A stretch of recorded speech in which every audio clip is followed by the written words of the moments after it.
Welcome back, everybody, to Tidal Flooding Talk, brought to you by the New Jersey Coastal Coalition in conjunction with our broadcast partners at Tri-X 57. I'm Joe Martucci. The whole gang is back again. We have Palma Shiles, Dan Skeldon here. Palma, we missed you the past couple of episodes. I was sad not to make it, but I think anybody that has had any work on their teeth can attest to it is very painful, and I don't think I would have been a very pleasant person to have on the last episodes after my root canal. So, but I'm back. Yes, no, you're back. Teeth are good. Teeth are feeling good. Yeah. All right, good. As somebody who has 4 fake teeth in the front right here, I've seen a lot of teeth things in my life, and it can be very painful for a long period of time. Dan, hopefully all your teeth are good. You got your teeth. You got a nice full set of teeth. We're good. It's nice to have Palma back, and you were definitely missed. You missed some meteorology talk, when it's all meteorologists, but great to have the gang all back together. Got some great guests lined up for tonight. Yeah, absolutely. And let's get into it. We have 2 journalists from the Washington Post here. We have Ben Knoll and Sarah Kaplan. They're here today to talk about a really insightful piece that they did called "A New Era of Floods Has Arrived. America Isn't Prepared." A lot of this centered on the flooding with Helene, as well as what happened in Texas. So Ben and Sarah, welcome to Tidal Flooding Talk. Great to be here. Yeah, thanks for having us. Yeah, thanks for having us. Yeah, no, great. And Ben, we should say you're really live in New Zealand still most of the time, but you're in DC. You didn't fly to DC just for us, did you? No, that would be nice, but no, I do a little trip to see the team here on a hopefully a yearly basis. But yeah, most of my forecasting happens in the U.S. from about 8,500 miles away in New Zealand, which really goes to show you can do meteorology from just about anywhere these days. You make me think of something I usually say, which is I think if you asked meteorologists, do you like technology? I think everybody would say yes, because we love whatever's latest and greatest. All right, so let's get into the story here. One of the key points, or at least the key messagings both of you had in this story was a quote, "new era of floods." Now, in the context of this article, what kind of flooding are we talking here? Are we talking about rainfall flooding? Are we talking about tidal flooding? What does this encapture? Yeah, so the story really focuses on rainfall flooding. We saw with Hurricane Helene, which hit a bunch of the southeast states last year, but most heavily in North Carolina, that typically when we think about hurricanes, you think about things like storm surge and coastal flooding. You think that the coast is going to be the most heavily impacted, but actually NOAA data show, and we saw with Helene, that the biggest hazard from hurricanes is rain, and that rainfall-induced flooding can be incredibly catastrophic. And so one of the things we wanted to look at with this story was how can we account for the really intense rainfall, which broke records during Helene, and also why was Western North Carolina, a very inland county, so devastated and not really prepared for that amount of water falling in such a short amount of time. Yeah, guys, I know the forecast for Helene, I remember this transpiring, all the media attention and all the spotlight was down on the landfall point. And, that's what the media just does. Where is the hurricane going to make landfall? And totally. It just kind of falsely assumed that that's going to be the hardest hit area. But, the forecast for what happened in North Carolina were good, but the messages weren't conveyed. Any idea, on why that is and how we can go about changing that in this new era of floods? That's exactly what the story sought to explore.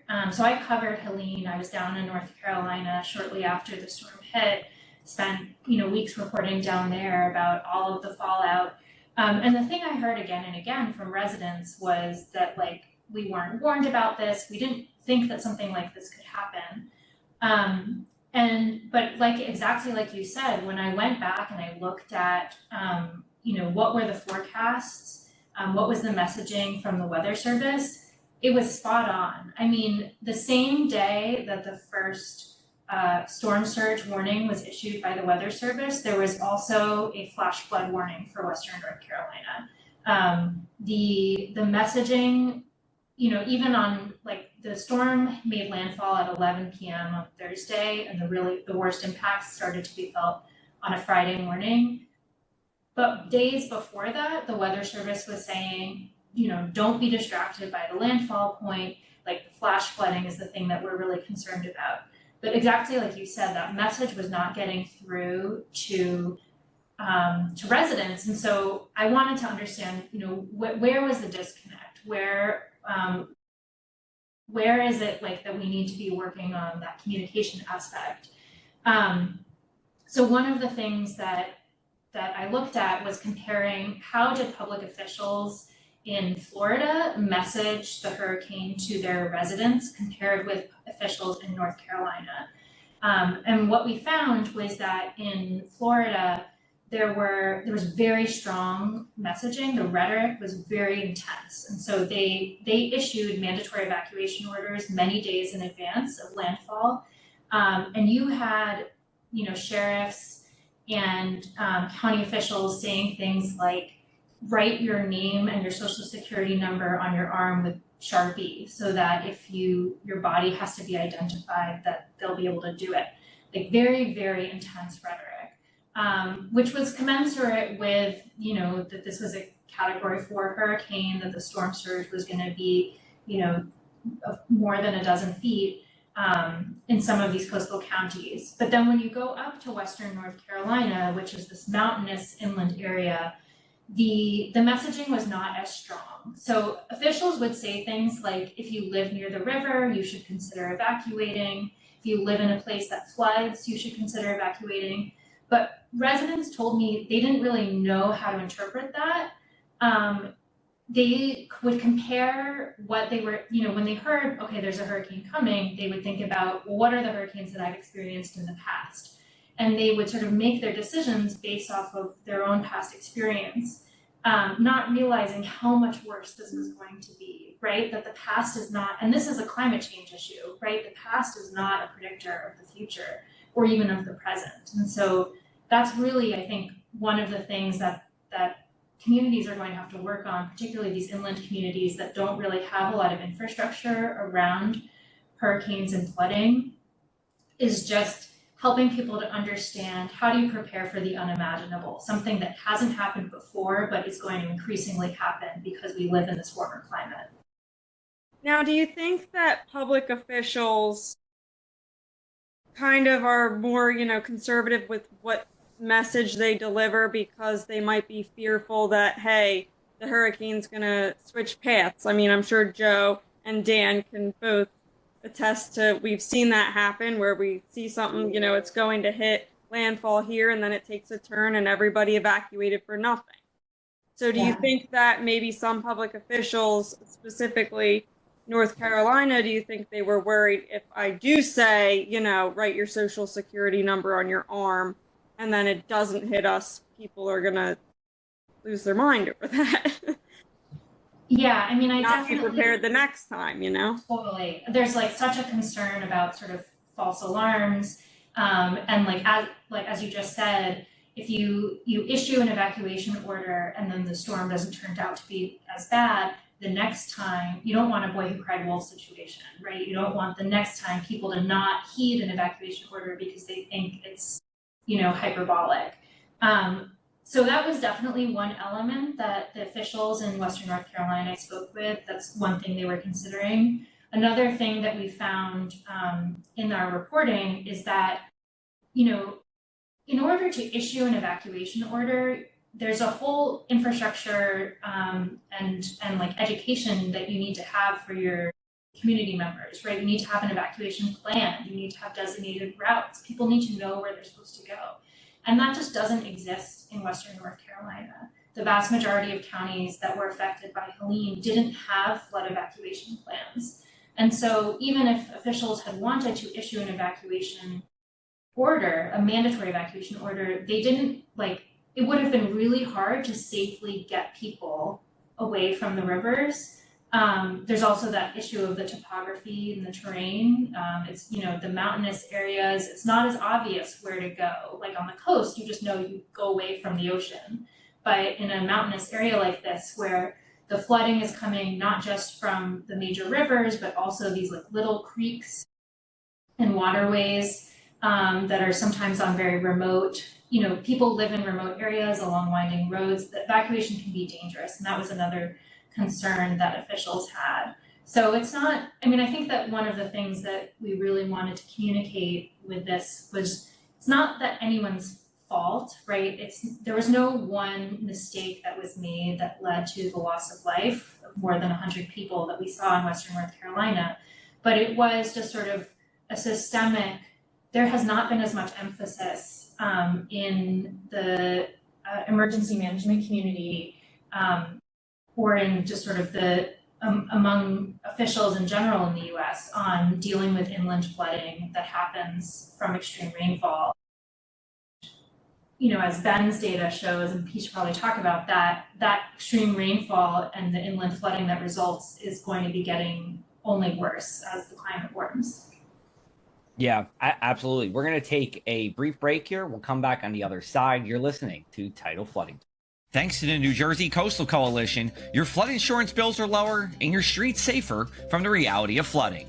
Since beginning in 2013, we build more resilient shoreline communities. Our member towns develop and share in best practices that anticipate future concerns and create flooding solutions. From our town-specific free web app for flooding information to our weekly Tidal Flooding Talk show, we focus on flooding 24/7. Visit www.njcoastalcoalition.com for more. Hello and welcome back. You're watching Tidal Flooding Talk. We are brought to you by the New Jersey Coastal Coalition, who would like to remind our viewers that floodwaters are not just an inconvenience. They can cause fires, contamination, and serious structural damage. If severe flooding is expected and officials recommend evacuation, don't wait, just go. Have an emergency plan in place, prepare for the worst, and prioritize safety above all else. All right, so we are back with Ben and Sarah here at the Washington Post. Ben, this is part of a series that you and the team are doing called Flood Above. Can you just tell us about what that is and, where else are you looking to report on as we go forward into the year?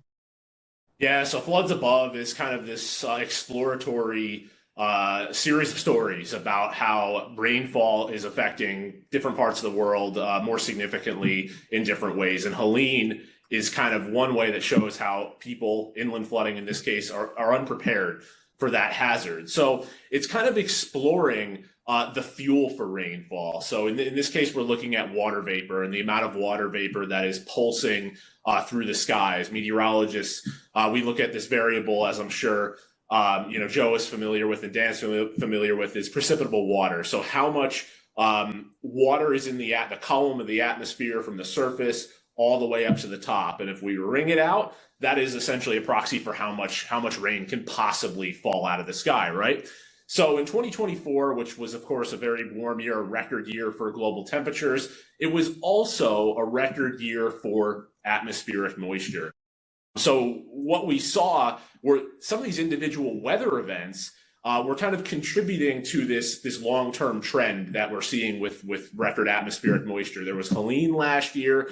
That broke moisture records from Florida right up into the southern Appalachians. In fact, carried about 1.5 times as much moisture as the previous system that tracked through that region. So it kind of shows us that, storms like Helene that occur, in the year 2024, if you had a storm like that happened, maybe 4, 5, 6 decades earlier, it may not have had that much juice or as much juice to work with as kind of one that's, forming in the modern day climate.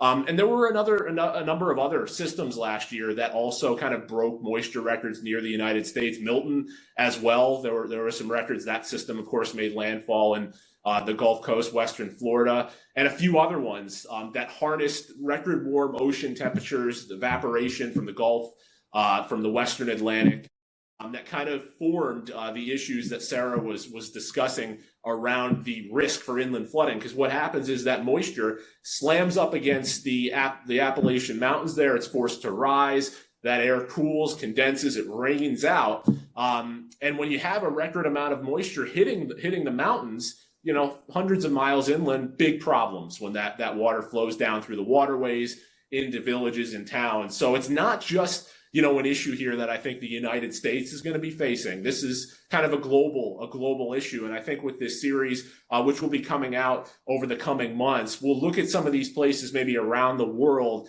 that are quite susceptible, like Western North Carolina, other places that carry that kind of increasing risk. Rainfall is not something that is uniform around the planet. It's a difficult thing to predict. Most meteorologists know it's a lot harder than temperature. But what we can do is use kind of this moisture as almost a way to kind of track where the risk for really heavy rain and flooding may be around the planet. So we're kind of trying to map that out a little bit and give people some extra new information about where that is changing and where these kind of flows of moisture are growing and rising most substantially. Very interesting, guys, because with the tidal flooding talk here, obviously climate change, we talk a lot about sea level rise and more tidal flooding along the shore. But I think the lesser known, and sea level rise kind of gets a lot of talk and a lot of coverage in the media, but a warmer climate being a wetter climate, more water vapor, more moisture is something that I don't think people are aware of. What are the I guess ingredients? Is it tropical systems? Is it mountainous terrain? Where else do you think Western North Carolina? Maybe you don't know the answer to this because you're just exploring this now, but kind of what are the perfect ingredients, the perfect storm ingredients that will lead to these flooding events? And are there any other examples in the U.S. or in the world that you've come across yet? Yeah, so look, I think in talking to experts, what we've kind of heard is that really the warming oceans are kind of the biggest driver of this increase in atmospheric water vapor. But that's not the only piece. I mean, the warming oceans, the warmer atmosphere, as you said, has a higher moisture carrying capacity.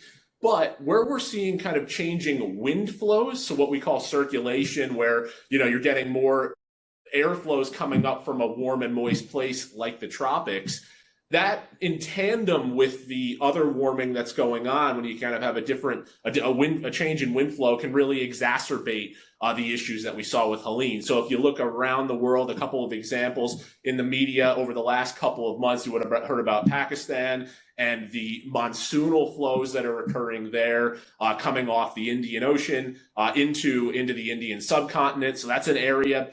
The Western Pacific Ocean, you're looking at China, places that face flooding over the most recent summer. Kind of the West Pacific is this big, probably the biggest heat engine on the planet in terms of ocean warmth. So places like the Philippines, places like Japan, Western Asia, and in the U.S. as well. I think places across the Northeast.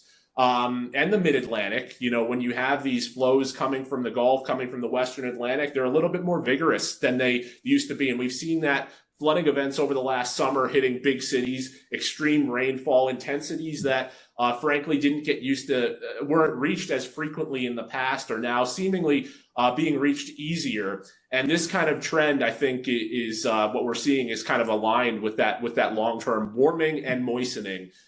So it really touches places differently in a non-uniform way, but it does, I think, affect the entire planet. We're going to take one more break and we'll come back on the other side here. You're listening to Tidal Flooding Talk.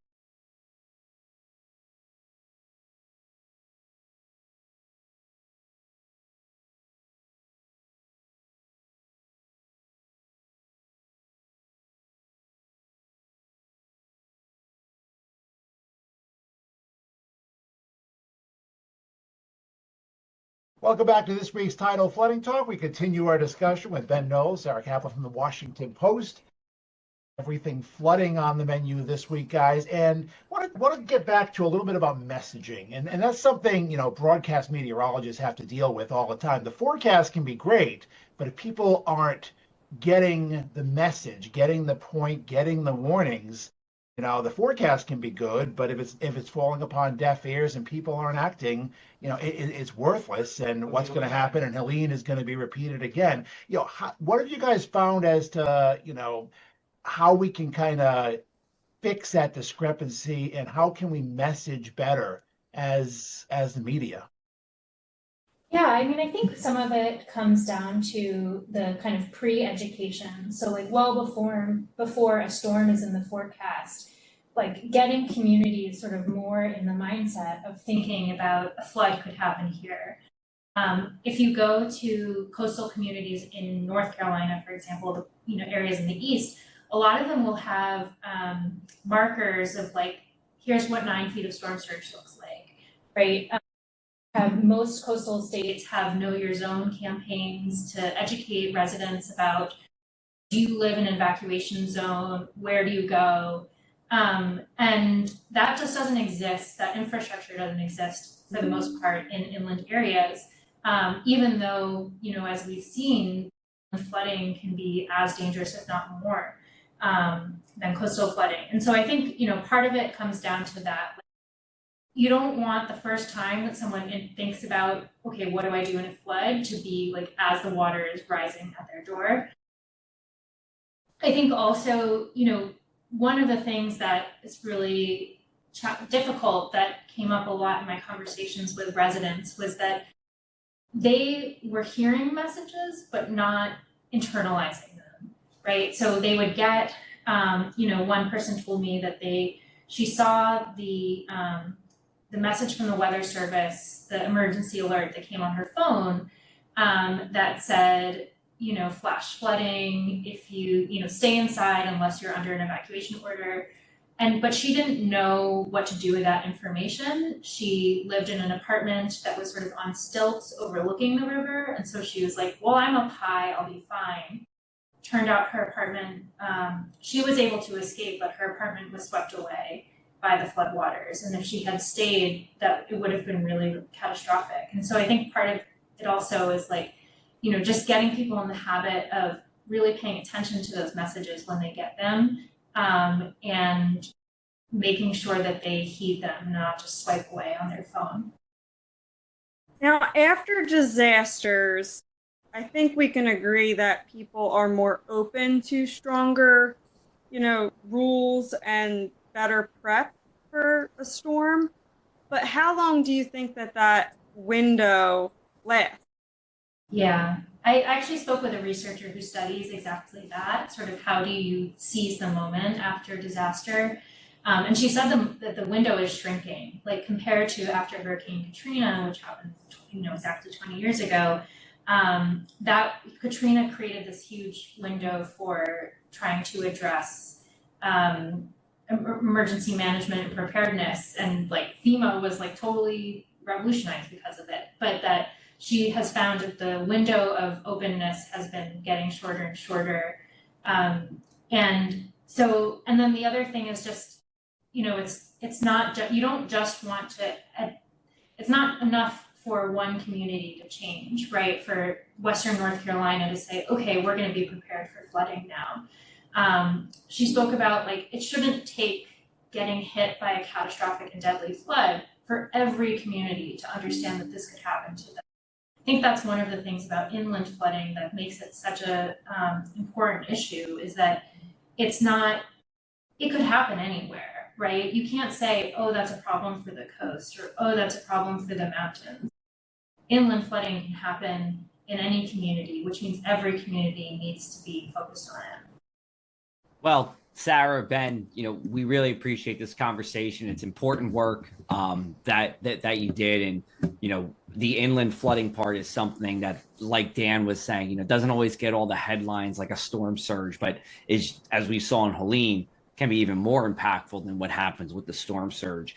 Before we start wrapping up, can you just tell us where we could follow more of your work? Yeah, WashingtonPost.com/climate. Have I got that right, Sarah? I hope. Awesome. So WashingtonPost.com/climate. We're not fully done yet.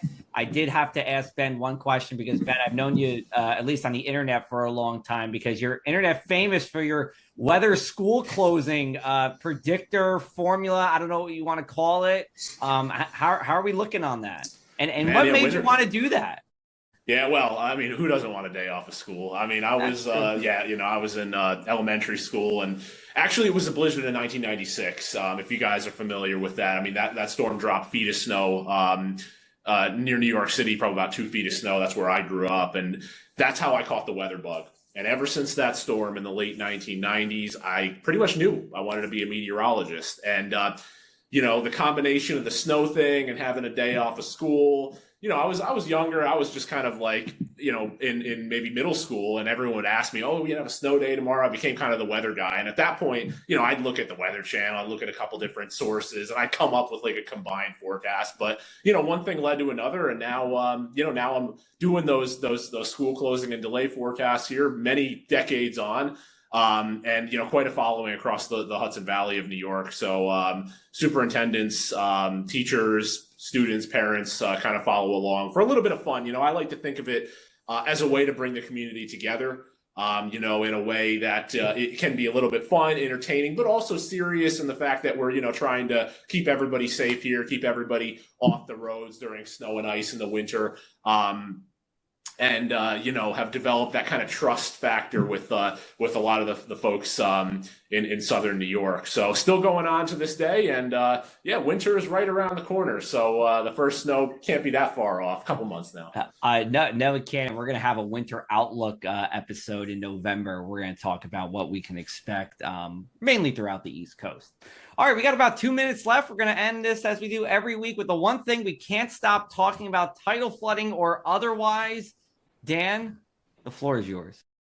I can't stop talking about, and this is, I didn't think I'd bring it up necessarily tonight, but New Zealand. Ben, New Zealand is like the #1 place that me and my wife, if we had to ever move anywhere, we want to go to. I will say 2 questions. How long is the flight, and is it as beautiful as the research I've done shows?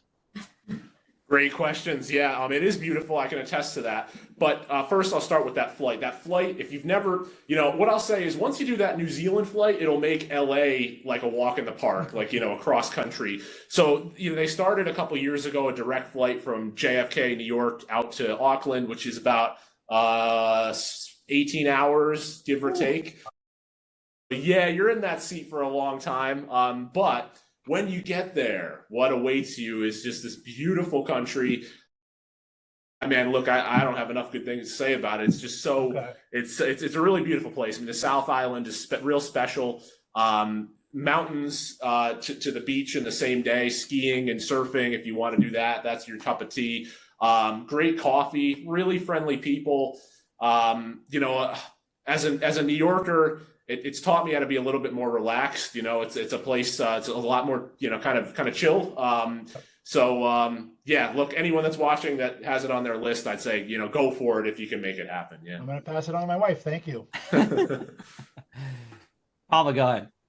I think, so what I would like to talk about is, I think that from now on, whenever we have a meteorologist or just really anyone that has found their way into the field of weather in some capacity, I think we need to start betting on whether or not they realized they wanted to have a career in weather as a child. Because I think 9 times out of 10, every story we've heard of a meteorologist, they were 6, they were 10, when a storm hit and they decided, this is what I want to do.